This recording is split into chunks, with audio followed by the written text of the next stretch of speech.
The auction house smelled like old wood and broken dreams. I stood in the back corner, trying to make myself invisible, while Dad's entire life got divided into lots. My stepmother, Victoria, swept through the crowd in her black dress, playing the grieving widow perfectly. She didn't shed a single real tear at his funeral last week. "Those crates in the corner?" she said loudly, pointing at Dad's workshop boxes. "You can take the damaged stuff, Frankie. Nobody bids on that junk anyway." People turned to stare. My face burned hot with embarrassment. 23 years old, and she still treated me like the charity case she never wanted.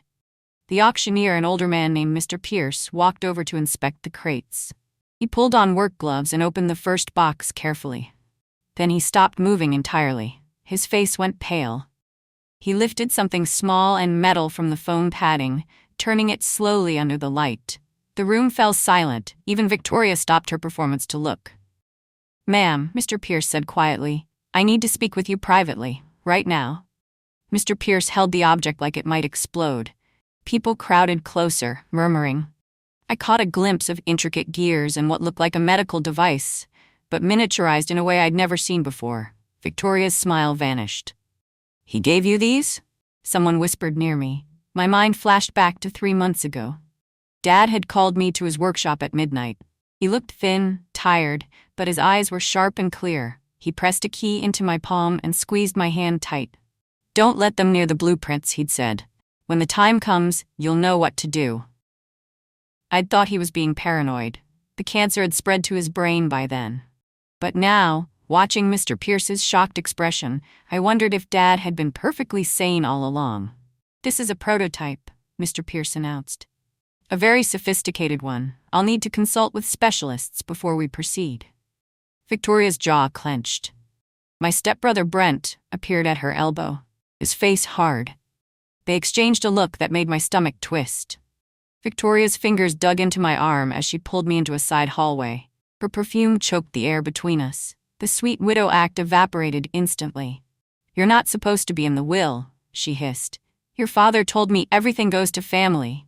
Real family." I yanked my arm back. "He was my father too. He felt sorry for you. That's different." Her eyes were cold, calculating. "Whatever you think you're getting, I'll dispute it. Every single thing. You were 18 when he married me. Legally, you're nothing." My heart hammered, but I kept my face blank. "I don't know what you're talking about.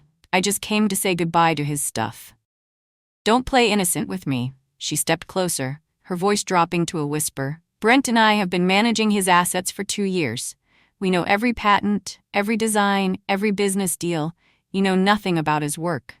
I wanted to tell her about the midnight workshop visits, the hours Dad spent teaching me about mechanics and biology and innovation. But something stopped me.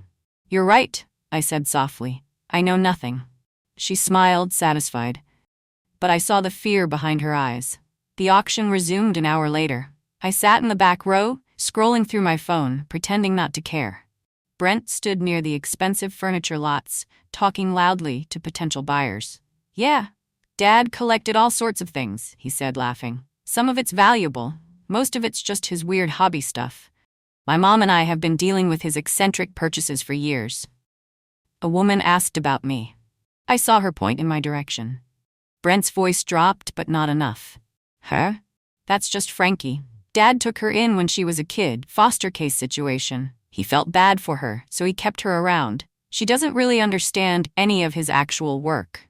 The words hit like punches. Foster case. Like I was a project, not his daughter. I'd heard it before, whispered at family dinners, implied in Christmas card signatures. But hearing Brent say it so casually, to strangers, made something crack inside my chest. My hands shook as I pulled out my phone and hit record. I aimed it at him, zoomed in, and let him keep talking.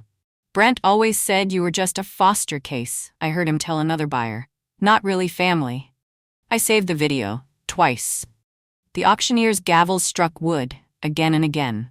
Victoria and Brent bid aggressively on everything flashy, the vintage car, the art collection, the leather furniture. They waved their paddles like weapons, driving prices up, showing off.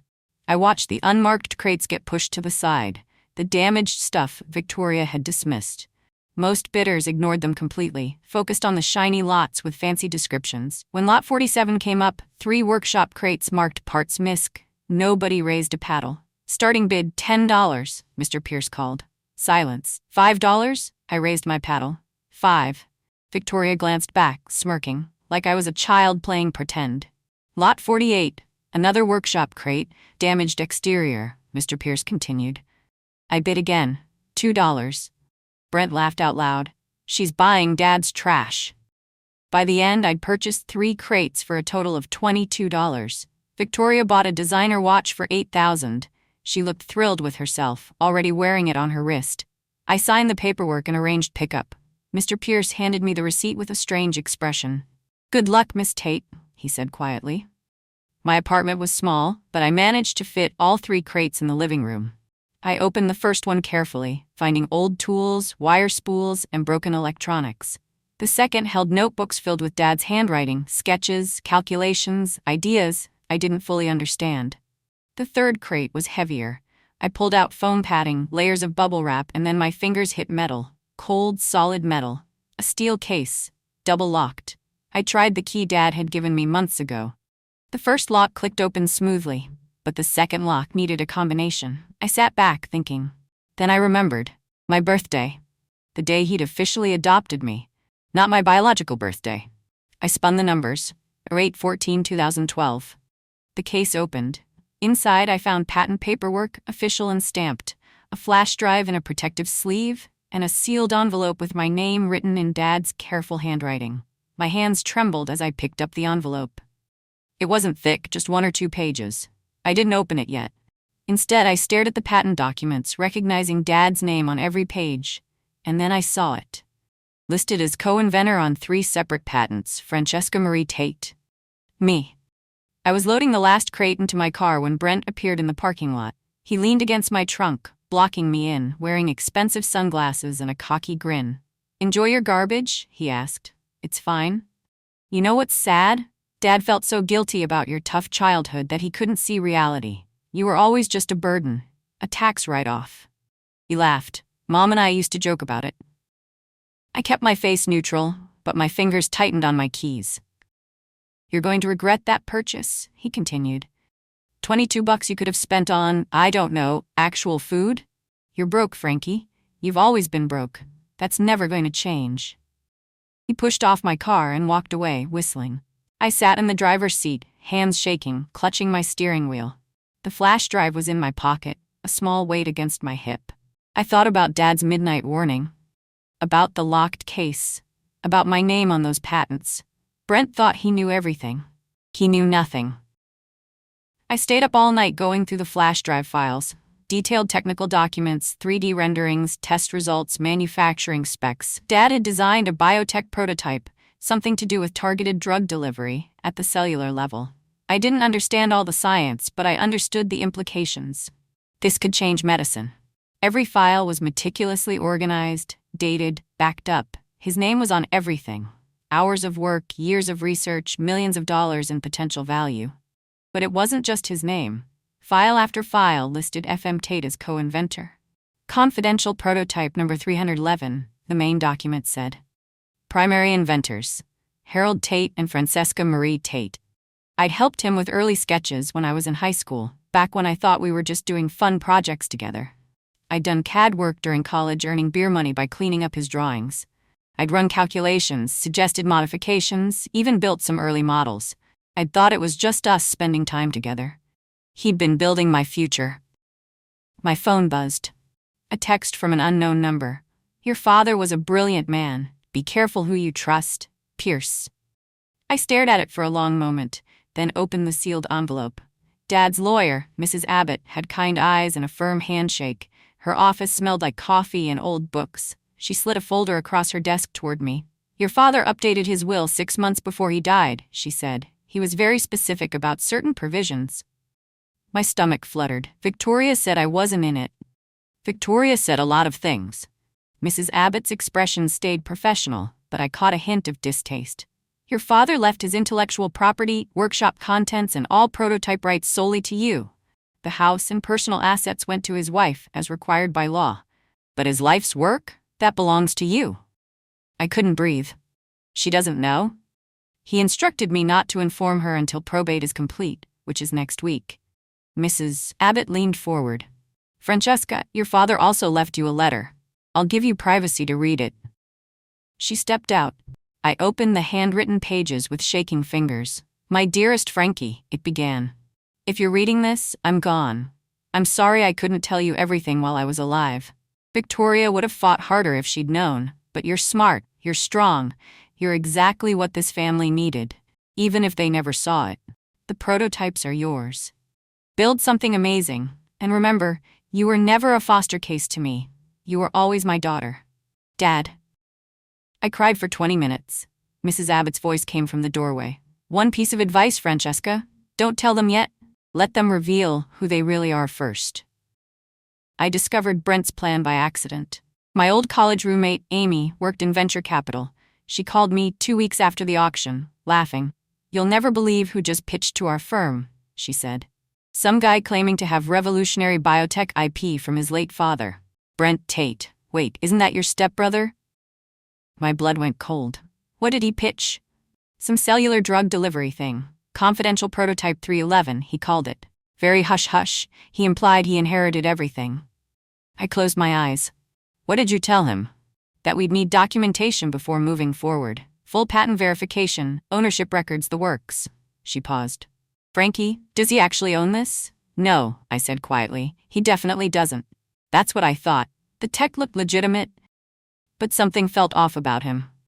After we hung up, I sat thinking. Brent and Victoria were trying to sell Dad's work. They were pitching to investors, claiming ownership, building deals on stolen property, and they had no idea they were digging their own graves. I decided to let them dig deeper. Victoria's text surprised me. Dinner this week? I'd like to clear the air. We're still family. I almost deleted it. But Mrs. Abbott's advice echoed in my head. Let them reveal who they really are. I chose a nice restaurant, somewhere public.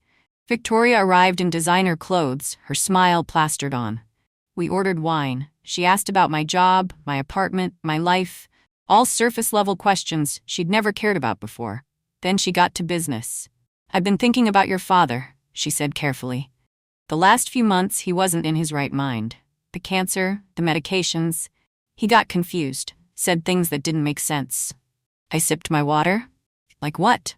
Like changing legal documents, making rash decisions. Her eyes watched me closely. If he made any promises to you, sweetie, you should know they might not be valid. His judgment was impaired.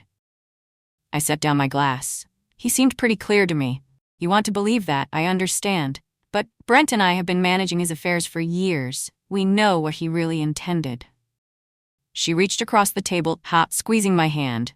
If there's anything, any paperwork or items that seems confusing, I can help explain. We should do this together, as family. I didn't pull my hand away. I smiled softly and let her talk. She had no idea what I knew. The firm Brent was pitching to was Crestfield Ventures. I'd interned there 4 years ago, doing grunt work and fetching coffee, but I'd been good at my job, and I'd stayed in touch with a few people. I called my old supervisor, Mr. Warren. Frankie Tate, how've you been? His voice was warm, genuinely happy. I'm okay. Listen, I have a weird favor to ask. I took a breath. Did someone named Brent Tate pitch to you recently? Yeah, last week. Biotech thing, why?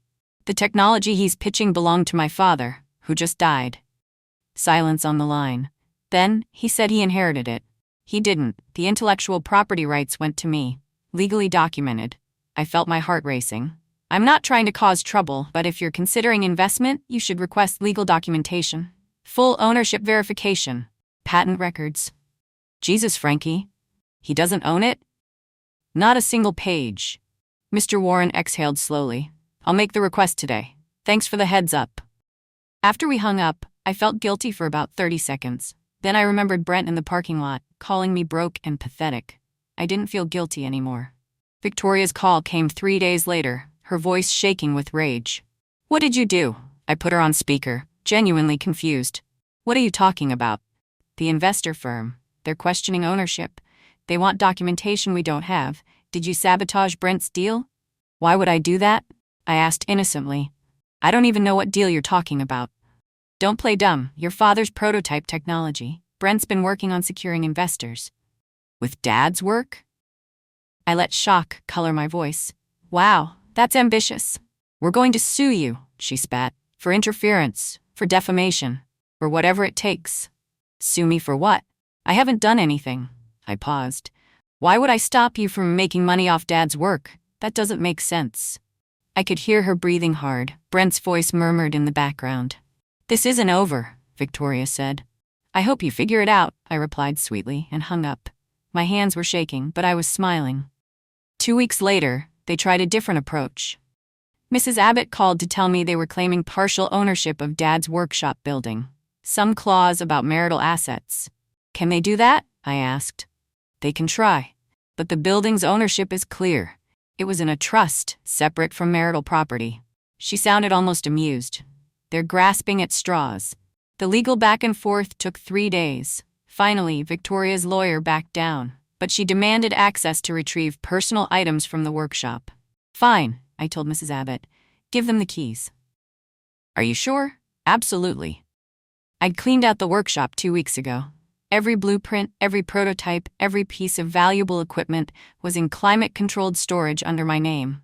I'd left the basic tools, empty shelves, and a few broken chairs. When Brent showed up with a moving truck, he found an empty shell. He called me screaming. Where is everything? I moved Dad's work equipment. It's mine, remember? I kept my voice calm. You're welcome to the building. It's just a building. He hung up.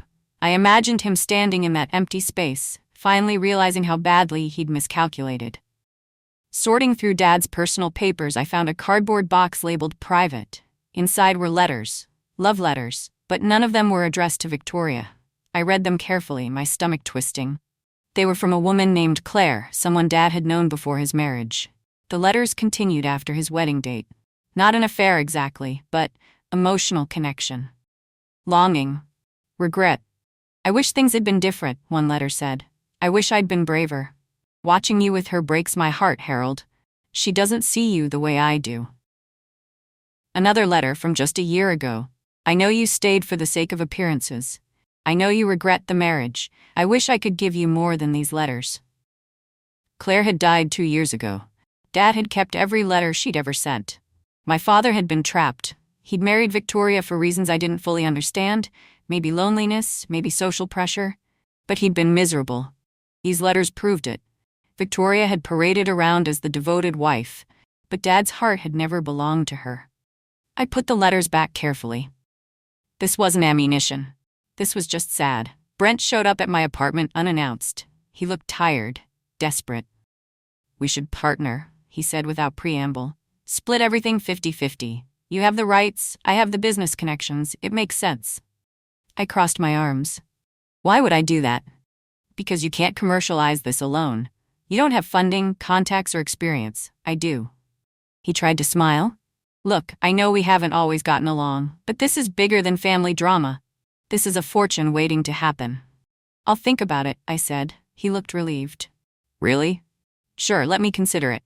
After he left, I sat down at my laptop. I drafted a careful email to the U.S. Patent and Trademark Office requesting official enforcement of ownership rights for patents 10,247,891, 10,398,442, and 10,501,076. I attached documentation. I cited legal precedent. I requested expedited review given attempted unauthorized commercialization. Then I hit send. The cease and desist letter arrived at Crestfield Ventures on a Tuesday.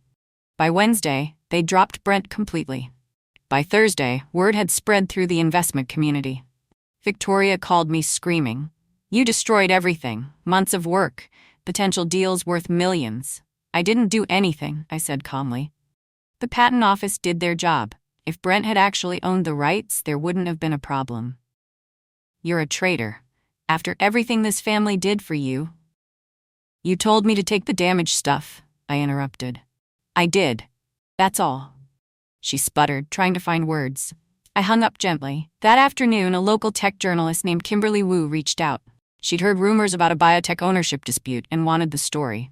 I thought about it for exactly 10 seconds. Then I gave her an anonymous interview, explaining everything.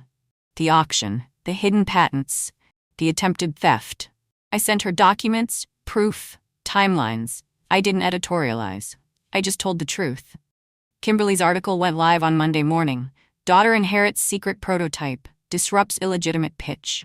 The story had everything: family betrayal, hidden treasure, David versus Goliath. It spread fast. Tech blogs picked it up, Reddit threads exploded. Someone found a photo of Brent at the auction, looking smug and entitled, and turned it into a meme. My phone buzzed constantly. Interview requests, messages of support, angry emails from Victoria's friends. I ignored most of it, but I did screenshot the best parts and save them in a folder.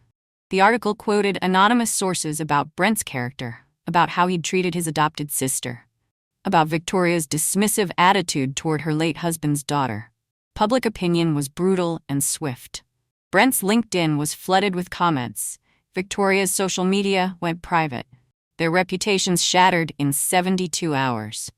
I didn't gloat, I didn't comment, I just watched it happen.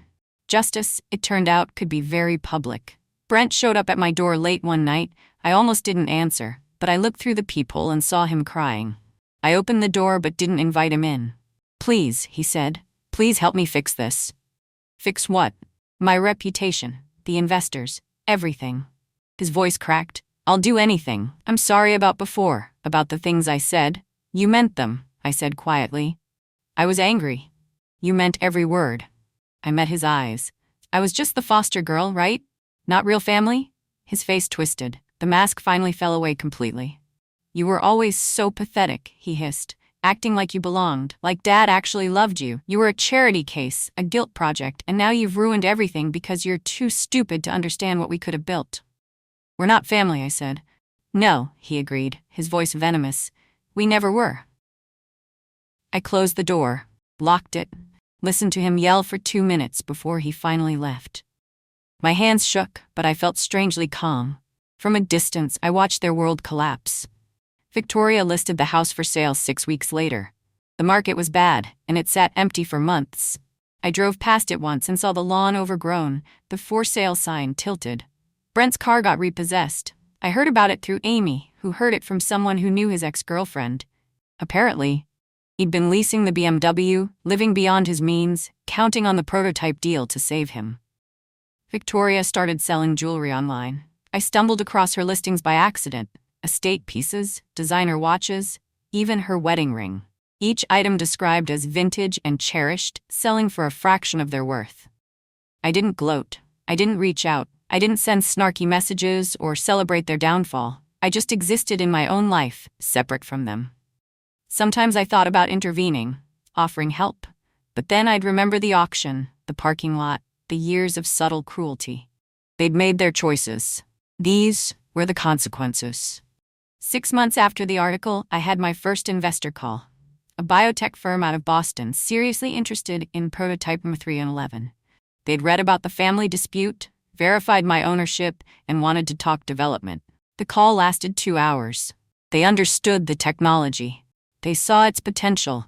They offered partnership terms that made my head spin. "We'd like to bring you on as co-founder," the lead investor said. "Your father's work is brilliant. We want to honor that while building something viable." I negotiated carefully, remembering everything Dad had taught me. By the end of the month, I had a deal. Real funding. A development team. A path forward. I wasn't doing this for revenge. This was about legacy. About finishing what Dad started.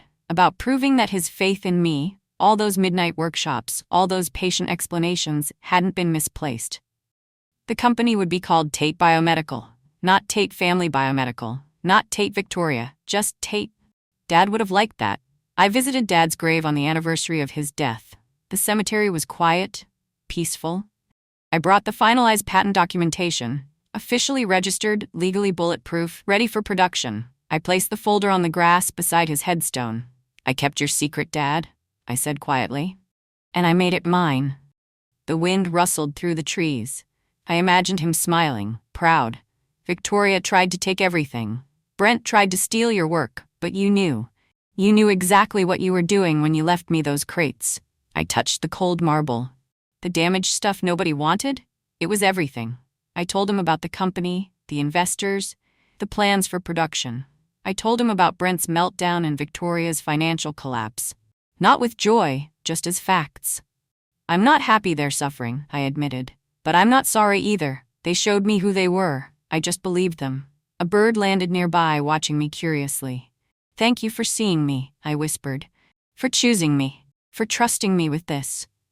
I left the documents there, protected in plastic. A groundskeeper would probably throw them away eventually. But for now, they stayed with him. The lawsuit came 3 months later.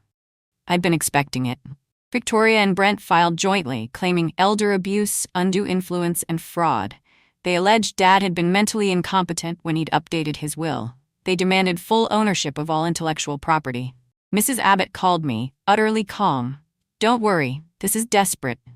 The court date arrived. I dressed professionally, brought all documentation, prepared to testify.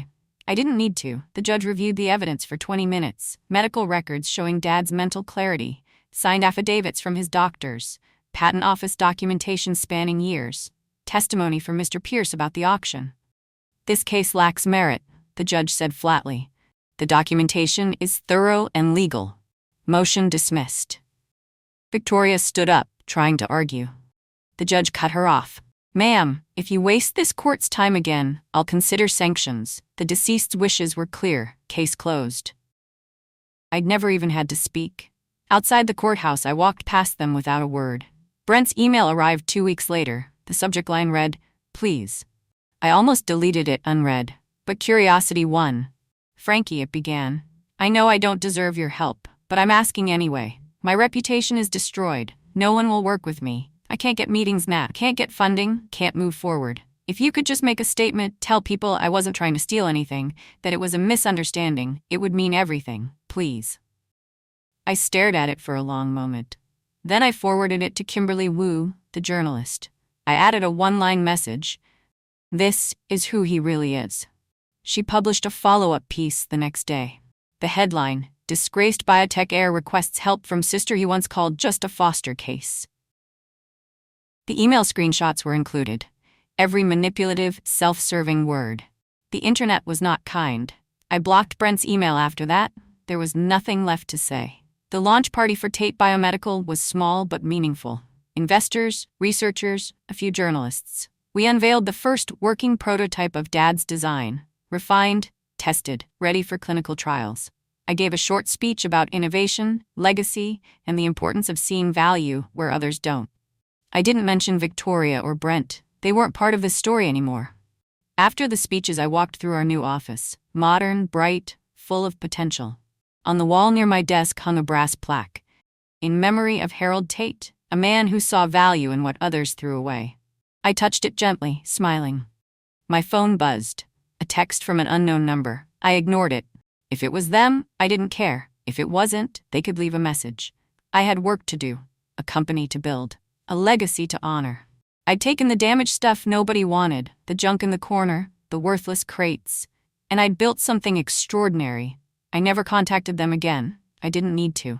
I was exactly where I belonged.